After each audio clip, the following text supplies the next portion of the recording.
And then it is on to AJ Styles and Shinsuke Nakamura that was just added last night. And if there was a match that you really did not need any kind of long build for, this was it. Yep. On the exact 10th anniversary of AJ Styles' debut at the Royal Rumble in 2016 when he appeared. So Styles comes out, and he had explained he had this gear made for the Royal Rumble, but that it was just so perfect for tonight. He's in this red and black outfit with a mask that Cole explains the first time he ever wore a mask to the ring was at Wrestle Kingdom 10 against Shinsuke Nakamura. So he might have been wearing this mask when he went to speak to Gedo and give him his notice. He was wearing a Bullet Club mask at the time, but I guess a mask nonetheless. Cole also said that this was that match was his last appearance in New Japan, which, well, actually, is not quite true because his last appearance would have been New Year Dash, the beatdown. Where he got turned on. Yeah. Yes. Well, it doesn't count, I guess. No. So they explain their ties to Bullet Club and Chaos. Michael Cole, he loves his Japanese groups. You know, they're no Triple Tails, but Chaos. He was a big Chaos fan. Yeah. I guess I just imagine like.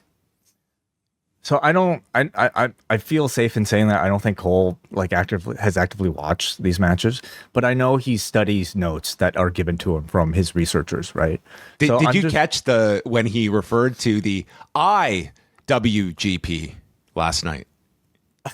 He said it in such a way that only Michael Cole could butcher like letters. He's like the IWGP. Okay, I did not notice that intonation. But like, I would love to like sit in on these like sessions where like his researchers are trying to communicate these notes to him. So there's this group named Chaos. Like, that would be the best. Michael Cole's researcher explaining this to him. I want this like crash course history lesson in like Japanese wrestling or just like international wrestling that his researchers are given to him. Wait till he's got to do lucha and they explain to him how the like 2 out of 3 falls works in a tag match where only like you can pin the captain or you got to get double pins. Yeah. So imagine Michael Cole. So there's this guy named Captain New Japan.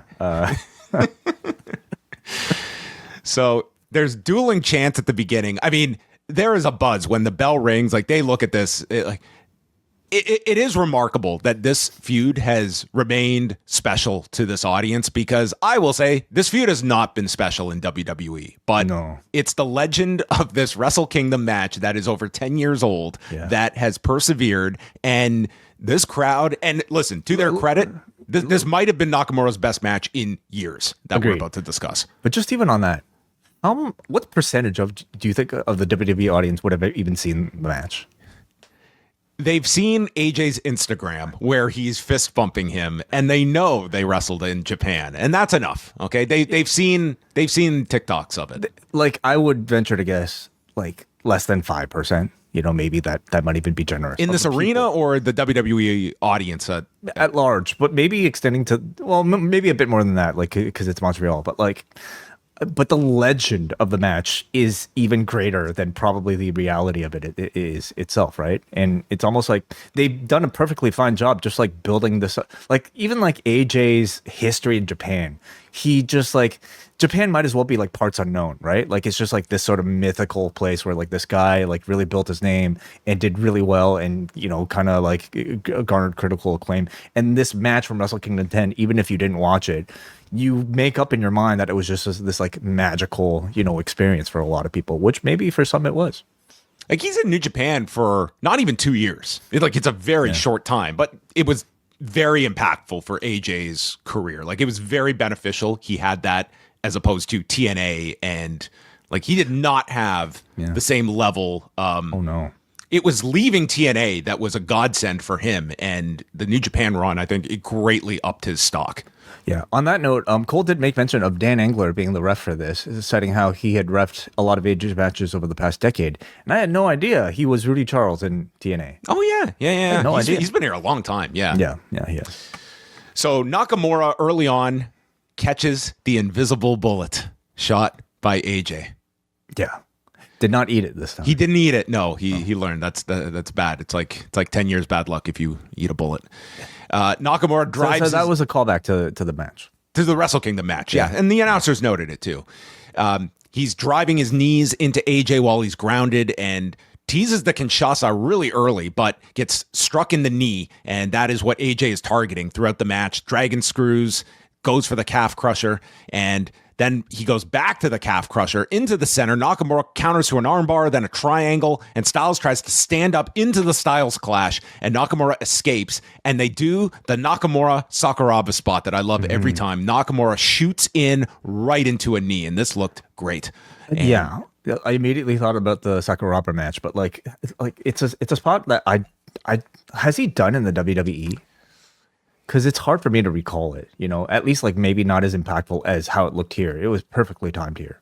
my guess would be if he has done it in WWE, it would have been with AJ because it doesn't stand out to me otherwise. Yeah. I think of the Sakuraba spot the most with Nakamura doing this. Great spot, and down goes Nakamura.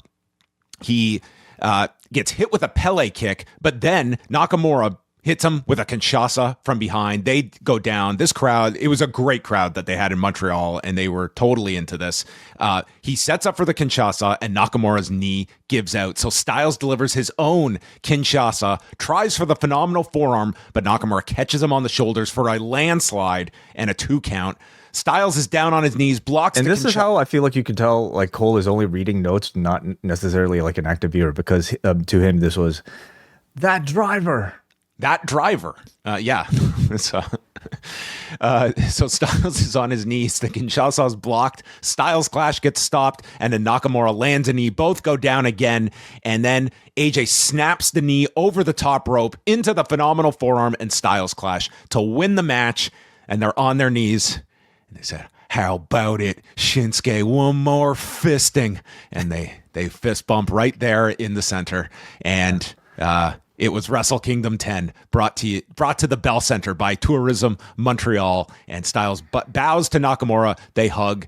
This was Nakamura's best match in years. I mean, he had an incredible like aura about him for that Noah match. I thought this was better than the Noah match he had with Muto. Like that was a lot of just, he felt like a superstar in that environment. I thought this was a better match than that, and I cannot remember the last time Nakamura performed at this level, and a lot of that goes to who he was there with, because AJ was outstanding in this match. Yeah. I don't know if there's been a Nakamura match that's been like built up to feel as important as this one, and like the build was less than 24 hours. It was which is, Nick Aldis like, "Hey, can we chat?" But really, the build started from when AJ announced this would be his final year, right? And further confirmation from Nakamura on his socials that this would be the last time that these two met automatically gave all that history and all that emotional weight attached to this that none of Nakamura's other matches have had over the past like 8 years, honestly. So like this, at least like they gave you a great big fight feel for it. AJ came out with his throwback year, and Nakamura kind of came out in his throwback year too, because for the first time in a long time, he did not wear a top to wrestle. I don't know if you even noticed that. But no, like, I didn't at all. I don't know why he wears a shirt. Like, I can only assume, like, I don't know, a lack of confidence in his physique or something, but I don't know why. He still looks in, like, perfectly fine shape, and I think he looks way better, without the shirt. So, anyway. He's a surfer. You would think that it'd be no. That's a bodysuit thing, well, maybe. Do you think it would have been a full circle if he had worn an armband for Frankie Kazarian, who couldn't be here tonight, as a throwback to Takeshita and what he did for Shinsuke? Yeah, I don't. He doesn't like Frankie Kazarian right now, if you remember, in canon, TNA canon.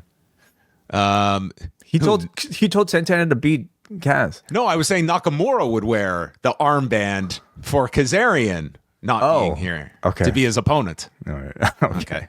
Let's get back to this match. It was a very, very good match. I thought the match was excellent, and I really enjoyed it. Like, I thought their attempt, I feel, was to recapture like the vibes of 10 years ago, and I thought like they successfully gave you the impression, at least like just looking by the action, that this was their attempt at replicating a 2016 New Japan style match rather than a typical WWE match. In that, like, like you kind of had some of those hallmarks in like, maybe it was just more of an epic feeling match, I felt, with like a lot of false finishes or like near falls. They were given the time to like perform like what felt like a semi-main level type of like match.